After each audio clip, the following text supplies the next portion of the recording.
สวัสดีจ้าเอฟพีเบอร์สกุลคนเนาะเมื่อนี้กะมาพ่อกันพี่น้องเอ้ยป้า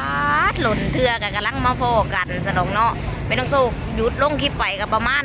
เดือนป่ายพี่น้องเอ้ยเกือบเขา2 เดือนเนาะคันระยะเป็นมือกับประมาณ40 กว่ามือพี่น้องเอ้ยบอได้ลงไปเนาะเมื่อนี้กะมาพ่อหน้าพ่อตากันพี่น้องเอ้ยกะขึ้นฮอดFCเบอร์สกุลคนสนองมานั่งขายสตรอเบอรี่พี่น้องเอ้ยมื่อนี้อยู่ตลาดไทยพี่น้องเอ้ยผู้ใดเห็นกะทักทายไม่ต้องโศกในเด้อพี่น้องเด้อเนาะป้ากินฮอดFCพี่น้องเอ้ยนี่นั่งขายสตรอเบอรี่นี่นะลูกค้าก็บ่ค่อยมีพี่น้องเอ้ยมื้อนี้ก็ได้เพราะว่ามื้อนี้มันเป็นมื้อบุญโต๊ะจีนนะกะบ่ค่อยมีลูกค้าป้าสตรอเบอรี่ก็งามแฮะพี่น้องตรงนี้ป้า